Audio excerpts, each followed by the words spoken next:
History of ELT. ELT means English language teaching, and especially in reference to India only.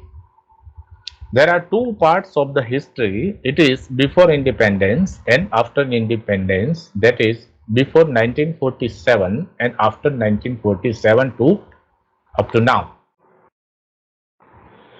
We very well know that before independence only Britishers were not the rulers. There were Mughals, there were other emperors, Portuguese, French, Dutch, many people who ruled India, and they all had their own language. Mughals had Arabic language. Because we are talking about English, we will specially deal with the British rule because their language was English. So there was another word that is used for pre-independence, means pre-colonization or after colonization. There are also these words. Colonization means we were under the British rule.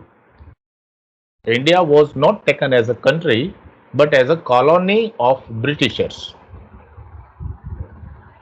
So after colonization means the country which is under the rule of Britishers, and before colonization means we were not under the rule of Britishers. We may be under the rule of any other.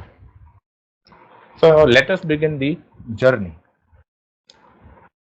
First of all, pre-colonial period, actually Britishers were not able to come to India because the way was closed for them. So somehow they have to find the way through the route of sea. And we very well know Vasco da Gama was the person. I think all of us know the name. And Vasco da Gama discovered the sea route to India. And this was the way for the introduction of English in 1498, means from 1498 onwards. Now, who was Vasco da Gama? We very well know. He was a Portuguese explorer. He was the first European to reach India by sea route. He first arrived at Calicut, southern part of India actually. It was around Malabar coast. So this was the beginning of introduction of English in India.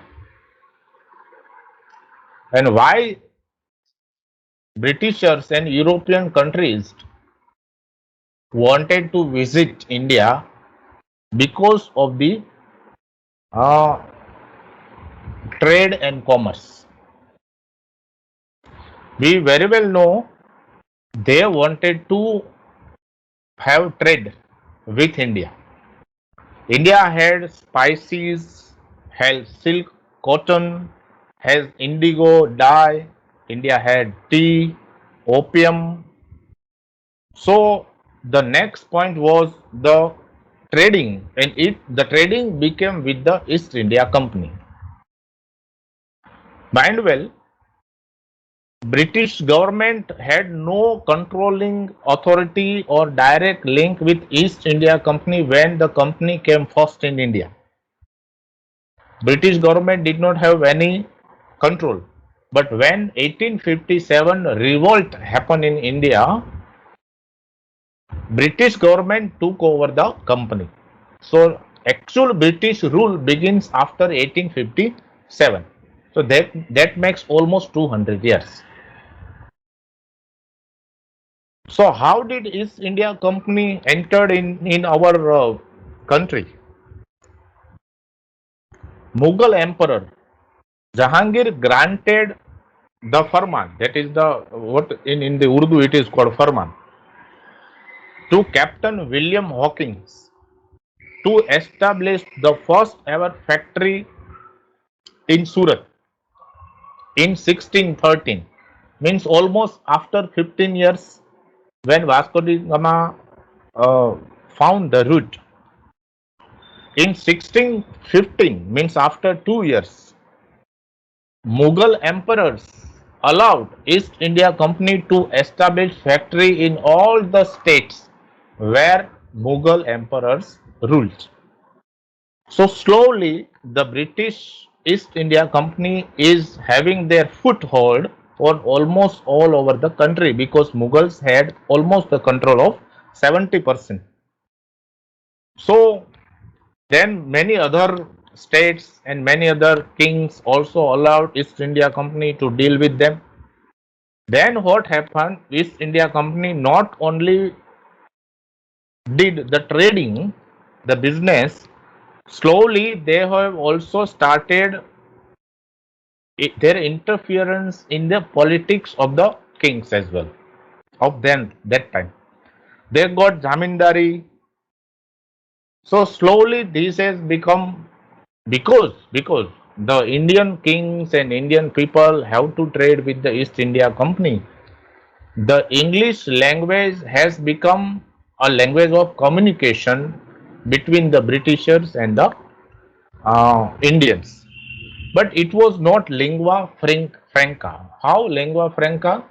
Because it was not a common language between the two people. Still, it has not got that place. Then came the 1759 when Christian missionaries entered India and established schools for the teaching of English. Now, who were the Christian missionaries? Christian missionaries were the preachers, were the people who who can preach to the people, who can spread the faith in Christianity. But not only that, they also very much uh, active in the field of education, in the field of literacy. They have also done some work for social justice, for healthcare, for economic development. So Christian missionaries not only introduce these all the things, Christian missionaries also introduce Western type of Western education, and they have started establishing schools. And obviously, because Christian missionaries established these schools, the medium of teaching of English, and they also insisted that the students who are in the schools learn English. Another significant book was published in 1797. It was the book by John Miller, and it was the book about learning English, means teaching English to the non-Europeans. So it was actually the first handbook for them. We very well know there was problem of printing, but such a book will be very helpful for Indians to learn English. So it was a milestone book. Then came the Britishers, who also allow Christian missionaries during the middle of 19th century as well. This is what uh, Krunal was referring. They built schools, they built high schools at primary level for Indians in which instruction was in local language. Mind well. Later on, the missionaries built high schools. The language of instruction was English, which obliged the Indians who wanted to study to have a good knowledge of English. And moreover, Britishers began to build universities as well. And it was the milestone year in the history of education of India, that is 1857. It was also the year of revolt, the Great Revolt, and it was also the year when three major universities were established in India. What were the three major universities? It was University of Calcutta, it was University of Madras, and then it was University of Bombay. They were established for the first time in India in 1857, and it was the Charles Woods dispatch that insisted to introduce this and to make possible these universities in India. So, who was this Sir Charles Wood? You must know this. He was president of Board of Council. In 1854, he sent a dispatch. What is the meaning of dispatch? That is, we call it is a type of thing that we post somewhere. That is dispatch. To Lord Dalhousie. We know he was the Governor General of India at that time, and who recommended the use of vernacular language, that is local Indian language, for primary schools. He insisted to use Anglo vernacular language, means both English and local language, for the upper level, that is high schools, and at college level. Wood insisted that we should insist English as medium of education in these universities. English as the medium of education. So Charles Wood's dispatch was very important, and his recommendations were then very much important. So this gave boost to English education in India. Then came Rajaram Mohan Roy. We very well know the name Rajaram Mohan Roy. He he was very much a part of the movement to introduce Western scientific education through English.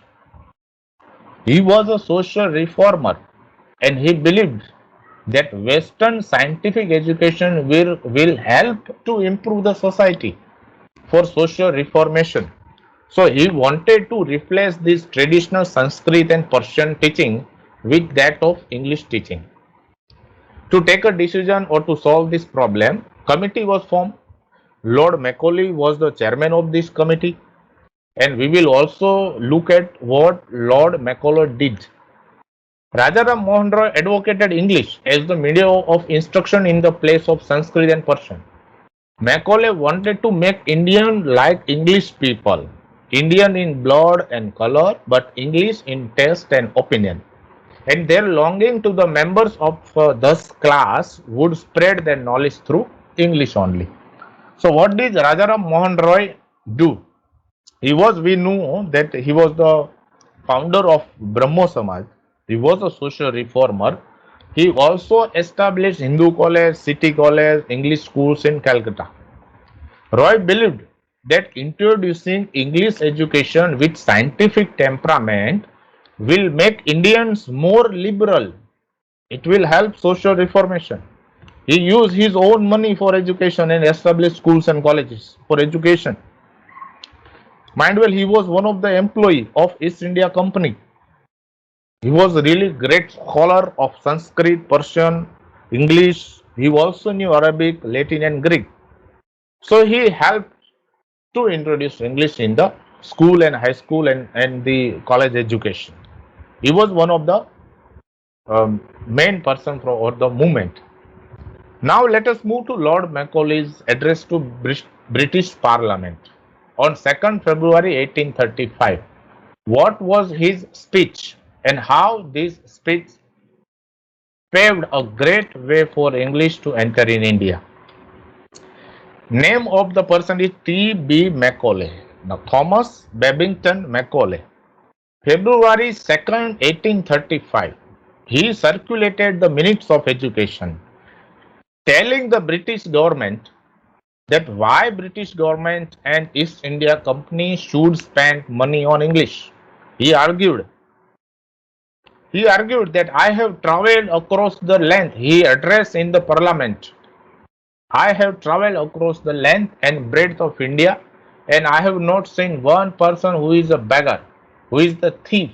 Such wealth I have seen in this country, such high moral values, people of such caliber, that I do not think we would ever conquer this country unless we break the very backbone of this nation, which is her spiritual and cultural heritage. And therefore, I propose that we replace her old and ancient education system with her culture. For if the Indians think that all that is foreign and English is good and greater than their own, they will lose their self esteem, their native culture, and they will become what we want them, a truly dominated nation. This was the address of Lord Macaulay in the British Parliament at then time. He insisted to make English as the medium of instruction, and this helped to make the British government to make the English Education Act 1835, and in this act they allocated the funds for education for English instructions. Macaulay Mindwell threatened that if his recommendations and suggestions were not accepted, he will resign from his post. He was a British politician. He was a legal member of Council of India. So what happened? He threatened that. So this is how his uh, recommendations were accepted, and it had paved the way for the English education. As I told you, T.B. Macaulay in the minutes 1835 formally introduced teaching of English in the South Asian subcontinent, that is obviously India. He mentioned the importance and usefulness of education that would be given to the natives through the medium of English. How did he say that English will be really good? He said that there will be two most important objectives behind this. First is to create the dominance of British culture over the Indians and to have control over the minds of Indians through English. That was his first argument. Second one was to train Indians and make them fit for employment. East India Company was spreading a lot in the country, and they wanted the officials, the administrators, the clerks. So they wanted this from the Indian community. So the first was to create through this education a class of natives who, despite their blood and color, would be English in culture, but will be able to interpret between the rulers and the subjects, mean the common people.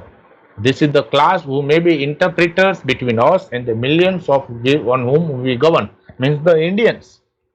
So Indians in blood and color, but English in taste, in opinion, in morals and intellect. This was his demand, and demand was accepted. By 1830s, the Indian middle class began to become very much aware of the status of English. They realized that English was the language to required for a secure future, for a good government job in the British government. So they started learning English. There was maybe not enough schools, but they started learning English. There were a few landmarks in the history of education in India and also in the reference to English language. First, I told you that three universities were established in 1857.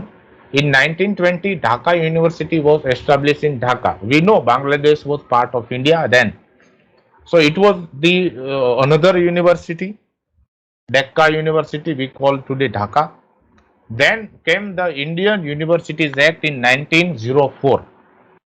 What was this Indian Universities Act? It was an attempt to improve and upgrade the Indian education system to the next level. Lord Curzon passed it. Though many Indian popular people opposed it, the act was passed.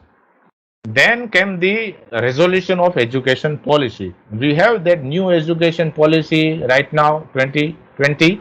In the same way, there was resolution on education policy. I mean, it was new education policy at that time, 1913. So it was also an attempt by the British government to compensate the demand raised by the compulsory primary education, which Gopal Krishna Gokhale insisted. We know that all the people in India cannot afford English education. So Gopal Krishna Gokhale at that time, he was also social reformer, insisted that there must be compulsory primary education to all. So this act also helped them. Indian freedom fighters also started using English, and many of the great freedom fighters used to use English. They know English, most of them. 1600 to 1800 were the period during the early years the variety of English used was imitative, means they were copying what Britishers were saying, and it was very much formal. It has not become a local language. It was the language of the rulers and the elite class, means the administrators. the officers. Then 1850 to 1947 was the period, means the almost 1 century. During the later years, more varieties emerged, very high to very low. Indian intellectuals and freedom fighters, as I told you, effectively started using English as a tool for political awakening of the people. So, English has become a tool for them. As the use of English penetrated the different section of the educated Indians, mind well, the educated Indians also knew English. They started reading the English language.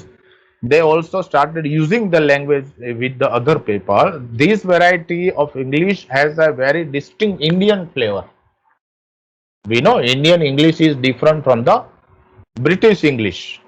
So now it has the effect of local language, local words, and some of the words of Hindi, Sanskrit were also absorbed in the English language. For example, Brahmin, Kuli, Jungle.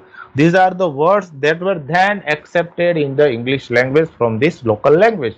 So English has also started growing up, and it has also started mingling up with the local language. What was the methodology when the language was taught at that time? Language studies were based on literature and grammar. So students were taught using grammar translation method. Spoken aspect was neglected. The emphasis was given on correctness, that is the heart of grammar translation method, and perfect construction of sentence without any mistake, means accuracy was given importance. So it was the thing, and it was the method of teaching. This is very important aspect of ELT in India. Grammar translation method was the easiest method and the most prevalent method of that time. Gandhiji also advocated. He was not opponent of English language teaching or English education. We know he gave importance to local language, but he never neglected English. Gandhiji was a lawyer and very much fluent in English. So English has also played a critical role in India's struggle for independence, as it became the language of political awakening. As I told you, even Mahatma Gandhi also was a strong advocate of the use of national language, use English language effectively to put his thoughts before the government, because he has to deal with the government, British government. So he knew English very well. These are the some of the highlights that happened after independence. Now we are not under the rule of government of Britishers. Now we have got independence. So what happened to English after independence? First thing, official language commission was established. Now what happened with the English at the time of independence? You see, we know that English used to be the language of administration at that time, because we were under the rule of Britishers. So English obviously was a language of administration, and India got freedom. We cannot suddenly move to local language administration. It is almost impossible, because almost all the administration was used to be done in English. So we cannot suddenly move to Hindi or any other language. 1950, it was the time when the constitution of India was getting formed, and it was implemented in India. Now what happened to English, that needs to be noticed. What happened to English? Now you just clearly see. 1960, Hindi would be the language of Union Public Service Commission and High Court language. It was 1960 order. But non-Hindi speakers created riots, especially DMK. 1965 anti-Hindi riots began. Lal Bahadur Shastri said English can be used as long as they want. English continued to be official language, associate language. National Integration Conference also said that English language may be used in addition to Hindi. But all this scenario, how did this happen? I want to tell you. What happened? 26 January 1950. In the constitution, it was said that Hindi will be official language of India. And English language will be associate official language for 15 years only. Means after 1950, after 15 years, that is 1965, English will be associate official language. But after 1965, English will not be official, but Hindi only will be official language. Now, this was what written in the constitution. But what happened? There were many states who were non-Hindi speaking people. They rejected Hindi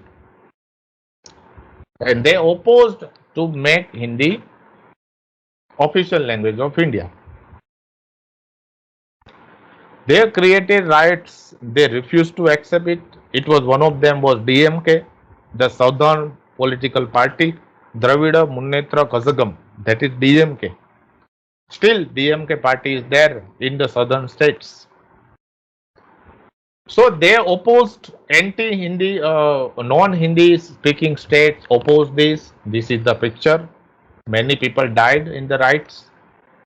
So then PM Jawaharlal Nehru in 1963 told and made Official Languages Act in 1963 to continue the use of English.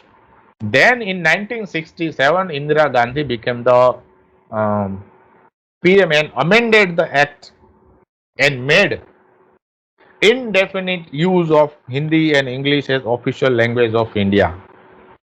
So it means that from 1967 onwards, Hindi and English both continue to be used as official language of India. So this is the status of English. That's why English has continued to have the same importance, even increased importance in India.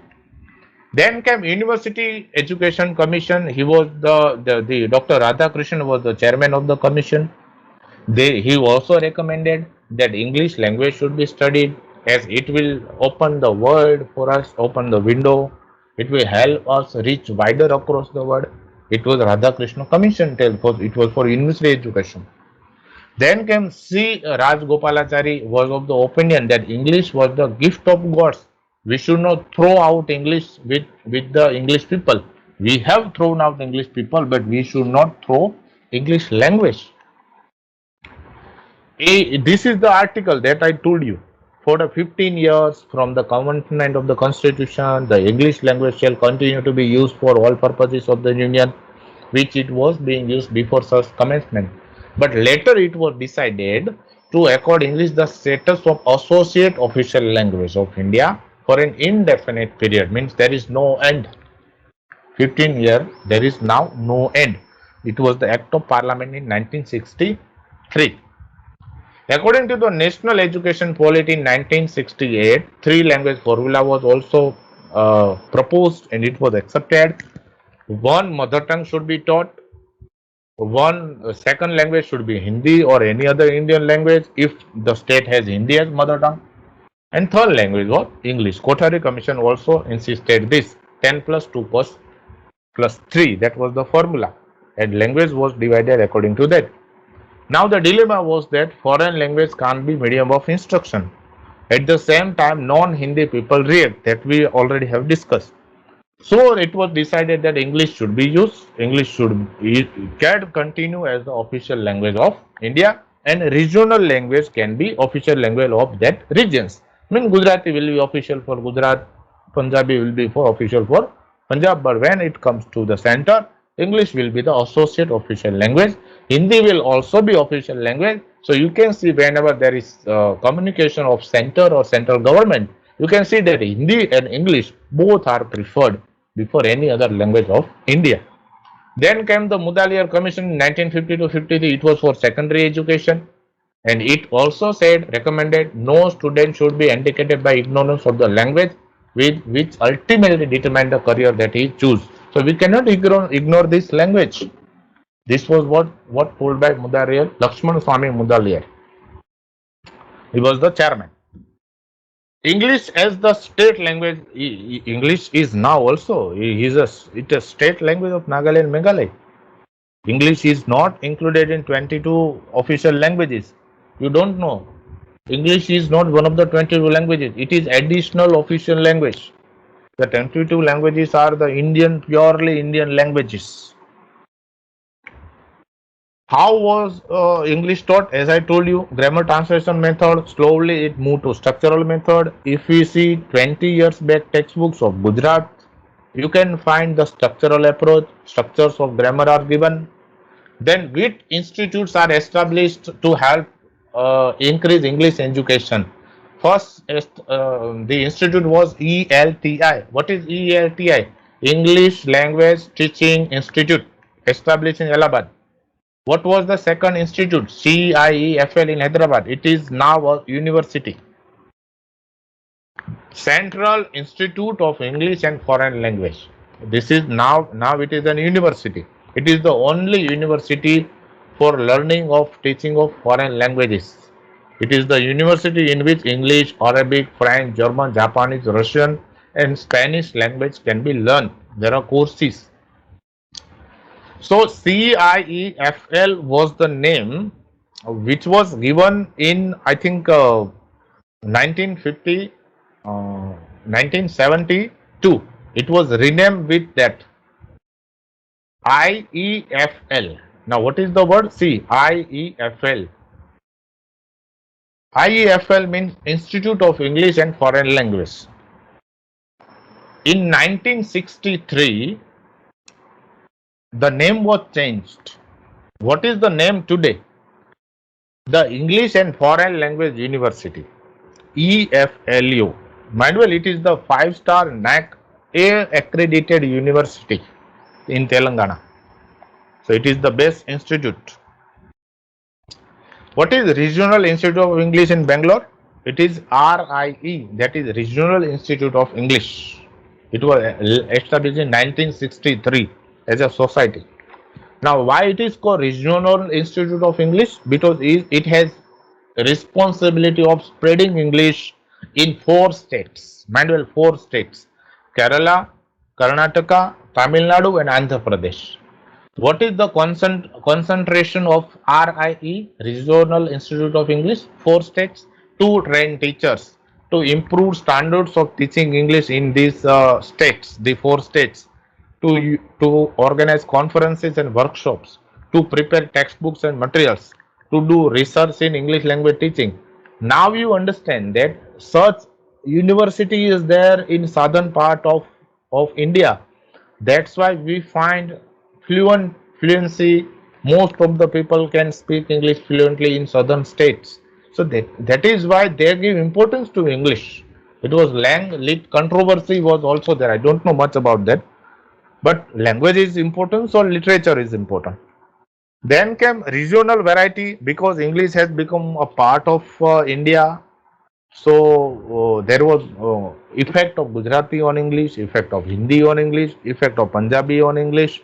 So there were Malayali English, Tamilian English, Punjabi English, Bengali English, Hindi English. So there is the regional substandard of English. Some people also use English as their native language, mother tongue language one. Some people in India use English as second language, like us. There were also other types of English, that is butler English, bearer English, babu English, bazaar English. What is butler English? That is also called kitchen English. Means when we speak with the servants, babu speak with the servants. That is butler English. Babu in the administrators. That is babu English. Bazaar English, business English. There is also military English. Kitchen English is also same like butler English. So there came these varieties in English. Now India has become the top 3 countries in the world with the highest number of speakers in English. Many people know English, means they can speak English. So English has now become the most widely spoken second language, followed by Hindi in India. It is the small segment of Indian population that heads India's economic, industrial, professional, political, social progress. These are the people who know English. Most interactions between them take place in English. For most part of 20th century, means the current time, we can see that it remained a language used by selective, but now it has also become a language of many people. It has not only remained a language of law and administration, it has also now become a language of profession, of corporate, of software companies, of industries, of public government organizations, of all the professions. Now English has become almost a compulsory language, essential component of education. We very well know that most of the universities have included communicative English as a compulsory subject. Even many states have made English compulsory from the fifth standard, from the first standard, from the sixth standard, or from the high schools. So this has helped English improve and grow in India. English has become a common platform. It has actually become a lingua franca. Actually, Hindi is lingua franca right now. But if you visit the southern states, means south states, you have to use English as a lingua franca. Lingua franca means the people, the both the people have different languages. When they want to communicate with each other, if they use the third language as a common language, it becomes lingua franca. So Gujarati people talk with Marathi people in English. English becomes lingua franca, means a common language for them. So English has become already official language of government, and many private institutions also have, private offices also have official language as English. They communicate in English. Language has become instruction language in many colleges, in many institutes. And if you want to get a good job, English is must. Mastering English communication is must. It has also become a status symbol for us. And globalization has made us compulsory to learn English because we keep connected with the countries. We must know English. So this is the status of English. This is the history of English language in India. That's all up to now. Thank you.